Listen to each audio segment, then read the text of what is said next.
Nursing ভর্তি পরীক্ষার্থীরা তোমাদের সকলকে আমার সালাম। আসসালামু আলাইকুম। তোমাদের মধ্যে যারা বিএসসি নার্সিং ভর্তি পরীক্ষা দিতে চাচ্ছ, আসলে যাদের এসএসসি এবং এইচএসসি উভয়টাতেই সায়েন্স ছিল এবং সায়েন্স ব্যাকগ্রাউন্ড থেকে তোমরা বিএসসি নার্সিং করতে চাচ্ছ, যেটা একটা ব্যাচেলর ডিগ্রি মানে অনার্স সমমান, তাদের জন্য আজকে কিছু গুরুত্বপূর্ণ সাজেশন নিয়ে এসেছি। তো 2025 সালে নার্সিং ভর্তি পরীক্ষার প্রশ্নটা তোমরা দেখেছো, এটা যথেষ্ট পরিমাণে কঠিন হয়েছিল। তো এই প্রশ্ন আমরা অ্যানালাইসিস করে দেখতে পারি যে আমাদের আগে যেই ধাঁচে হচ্ছে গিয়ে নার্সিংয়ের জন্য পড়ানো হতো, এখন কিন্তু সেই ক্যাটাগরিটা পুরোপুরি চেঞ্জ হয়ে গেছে। মানে আমরা আগে কী করতাম, নবম দশম শ্রেণীর বোর্ড বই যেটা, সেটার সাধারণ বিজ্ঞান বইটা পড়তাম এবং নবম দশম শ্রেণীর পদার্থ, জীববিজ্ঞান, রসায়ন বই থেকে পড়তাম, আমাদের কমন পড়ে যেত। কিন্তু 2025 সালে পুরো ডিফারেন্ট প্যাটার্নে হচ্ছে কোশ্চেন করেছে। তার জন্য আমাদেরকে জানতে হবে যে এই বছর আমাদের কী কী পড়তে হবে এবং কী কী গুরুত্বপূর্ণ 2026 সালের নার্সিং ভর্তি পরীক্ষার জন্য। তো দেখো, 2026 সালে যারা নার্সিং ভর্তি পরীক্ষা দিবা, তোমরা দেখেছো 2025 সালে কিন্তু নবম দশম শ্রেণীর জীববিজ্ঞান, রসায়ন, পদার্থবিজ্ঞান বই থেকে কিন্তু প্রচুর কম কমন পড়েছে। সবচেয়ে বেশি কমন পড়েছে বিএসসি এবং ডিপ্লোমা উভয়েরই। দুঃখজনক হলেও সত্যি, আমাদের ইন্টারমিডিয়েটের যেই জীববিজ্ঞান দ্বিতীয় পত্র বইটা আছে, যেটাকে আমরা জুলজি নামে চিনি, সেই বই থেকে সর্বাধিক কমন পড়েছে। তো যারা হচ্ছে ডিপ্লোমা কিংবা মিডওয়াইফারিতে ভর্তি পরীক্ষা দিবা, তাদের জন্য কিন্তু এই ভিডিওটা অনেক গুরুত্বপূর্ণ। কারণ যারা হচ্ছে সায়েন্স ব্যাকগ্রাউন্ড না, আর্টস বা কমার্সের ছেলে, তাদের জন্য কিন্তু পরীক্ষাটা একটু কঠিন হয়। কারণ আমরা ডিপ্লোমাতেও দেখতে পাই যে আমাদের হচ্ছে নবম দশম ইন্টারমিডিয়েটের যে জীববিজ্ঞান বই আছে, পদার্থবিজ্ঞান বই আছে কিংবা রসায়ন বই আছে, সেখান থেকে কমন পড়েছে। সর্বাধিক কমন কিন্তু আজমল স্যারের যে হচ্ছে জীববিজ্ঞান দ্বিতীয় পত্র বই আছে, সেখান থেকেই কমন পড়েছে।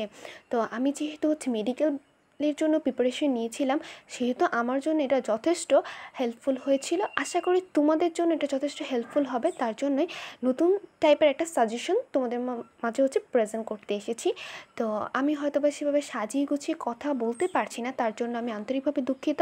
তবে এই সাজেশনটা তোমাদের জন্য অনেক গুরুত্বপূর্ণ। চলো আমরা সাজেশনে চলে যাই।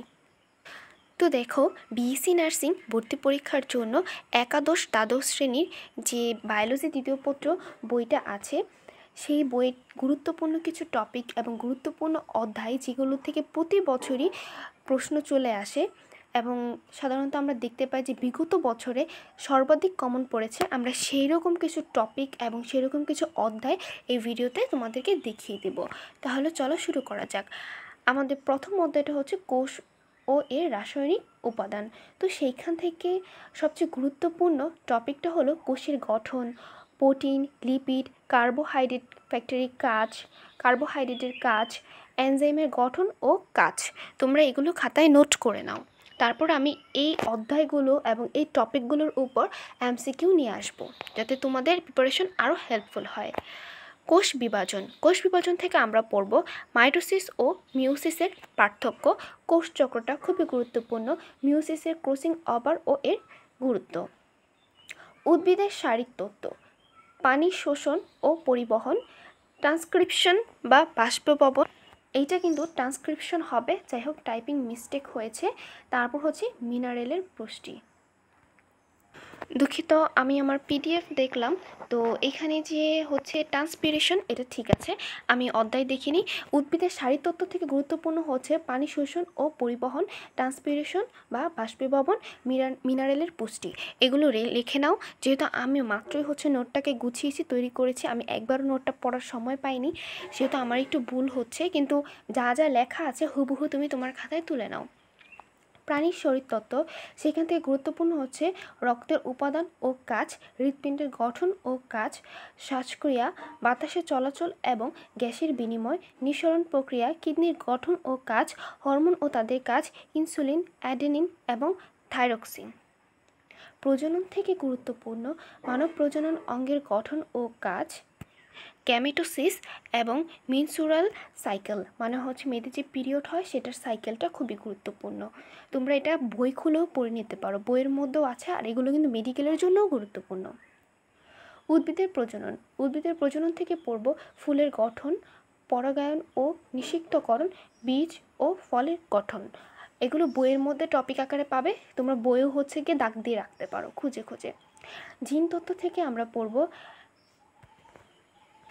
মেন্ডেলীয় সূত্র, মনোহাইব্রিড ও ডাইহাইব্রিড ক্রস, রক্তের গ্রুপ এবং আরএইচ ফ্যাক্টর। বিকাশ তত্ত্ব থেকে পড়ব ভ্রূণের বিকাশের ধাপসমূহ, এটা বলতে বুঝেছে হচ্ছে 28 সপ্তাহে কেমন হবে, তারপর হচ্ছে 24 সপ্তাহে কেমন হবে ওইটা, তারপর হচ্ছে কি গ্যাস্ট্রুলা ও বাস্টুলা। তারপর এখানে বিশেষ টপিক যেটা সেটা হচ্ছে মেন্ডেলীয় সূত্র ও ক্রস থেকে প্রায় অঙ্কের মতো জিন সংক্রান্ত সমস্যাগুলো আসে।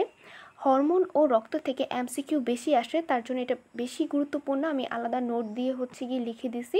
কোষ বিভাজন মানে মিউসিস এর যে ডায়াগ্রাফটা আছে সেটা তোমরা চর্চা করবে। শ্বাসক্রিয়া ও নিঃসরণ অংশের প্রতিক্রিয়াগুলো ভালো করে পড়বে। তো আশা করি তোমরা বুঝতে পেরেছো। আমি নোটটা তৈরি করার সাথে সাথে আমি ভিডিওটা করেছি, যার ফলে আমি নোটটা একবারও পড়ার হচ্ছে সময় পাইনি, যাতে আমি অনেকগুলো ক্লাস তোমাদের জন্য গুছাইছি। তো আমার কথায় যদি কোনো ভুল থাকে তাহলে আমি তার জন্য দুঃখিত, কিন্তু আসলে আমি এত স্মার্টভাবে কথা না বলতে পারলেও তোমাদের এই যে নোটটা সেটা কিন্তু যথেষ্ট স্মার্ট।